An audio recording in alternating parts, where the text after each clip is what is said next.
북한의 철옹성 같은 경계선 너머 수많은 사람들의 희망이 숨겨져 있다.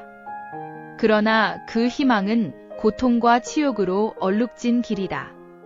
탈북자는 잊을 수 없는 7년을 김정은의 기쁨조로 살며 그 속에서 겪었던 심각한 현실을 생생히 증언한다.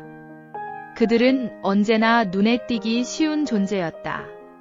매일같이 제어되고 감시받는 삶 속에서 그들은 자신이 인생의 주인이 아니라는 사실을 받아들여야 했다. 자아를 찾아가는 길은 험난했고 항상 위협이 도사리고 있었다. 기쁨조로 선택된 순간부터 자유는 사라졌고 그 대신 연극 같은 삶이 시작되었다. 여느 날처럼 웃고 즐거워해야 했지만 마음속에는 깊은 슬픔과 그리움이 자리 잡았다. 그들이 겪은 일상은 결코 상상이 가지 않는 처절한 현장이었다.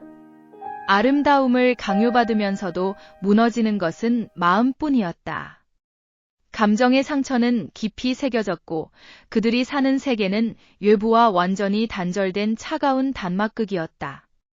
사랑하고 증오하며 기쁜 척하기 위해 스스로 격리된 이중 생활을 반복해야 했다. 이런 현실 속에서 탈출의 꿈은 그들의 유일한 탈출구였다. 어떤 방법으로든 벗어나고자 하는 그들의 요침은 하루하루 억눌린 심장을 헐떡이게 했다.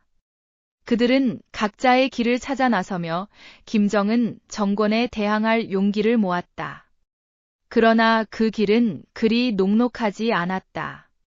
수많은 동료들이 함께했으나 생존을 위한 선택은 개인의 몫이 되었다. 탈북 후 그들이 마주한 새로운 세상은 기대와 두려움이 공존하는 곳이었다. 그곳에서 과거의 고통을 털어내고 내일을 꿈꾸는 시간이 찾아왔다. 하지만 그 과정은 순탄치 않았다. 상처를 치유하고 자신을 다시 세우는 과정에서 느끼는 다짐과 고독감은 결코 가벼운 것이 아니었다. 이제는 그들의 이야기가 단순한 추억으로 남지 않기를 바라는 마음 간절히 없다. 김정은의 기쁨조에서 벗어난 탈북자들은 이 세상에서 자신의 자리를 찾기 위해 끊임없이 노력하고 있다. 그들이 겪은 어려움은 단순한 고백이 아닌 더 나은 내일을 위한 힘찬 발걸음이다.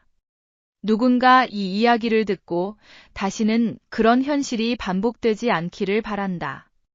아름다운 세상에서 그들도 삶의 주인으로 서기를 꿈꾼다.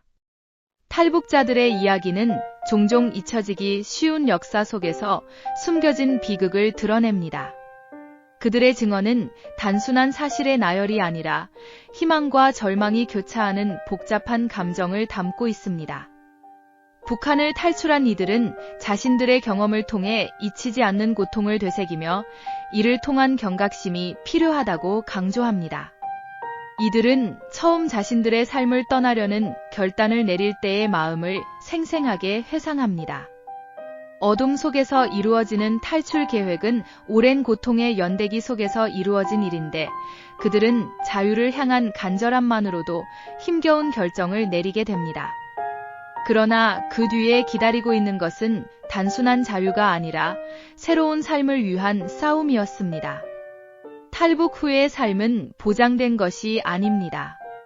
새로운 환경에서의 적응은 그 어느 때보다 힘겨운 일이었고 그들은 외부 세계의 시선과 차별에 맞서 끊임없이 싸워야 했습니다. 그들의 증언 속에서 드러나는 사회적 차별은 고통스럽지만 동시에 그러한 아픔을 통해 더욱 끈끈해진 연대의 소중함을 느끼게 합니다. 그들은 과거를 잊고 싶어도 잊을 수 없는 아픔들이 있다는 것을 잘 알고 있습니다. 그리고 그 아픔을 이야기하기 위해 나섰습니다. 이들은 더 이상 침묵할 수 없다는 것을 깨달았고 자신의 이야기를 세상에 알리기 위해 커리지를 발휘하게 되었습니다. 이는 단순한 자신의 과거를 털어놓는 것이 아니라 동일한 고통을 겪고 있는 많은 이들을 위한 연대의 메시지를 담고 있습니다. 결국 탈북자들의 이야기에서 우리가 배워야 할 것은 그들의 용기와 인내, 그리고 다시 일어섰던 그 결단력입니다. 그들은 과거의 아픔을 통해 미래에 대한 희망을 놓지 않으려 노력하며 다른 이들에게도 그 희망을 전파하고자 합니다. 감사합니다. 이런 이야기에 귀 기울여 주셔서 주목하고 알리기 위해 함께 해주십시오. 우리 모두가 변화를 위해 같이 나아가야 합니다. 구독과 좋아요는 큰 힘이 됩니다. 끝까지 시청해 주셔서 감사합니다.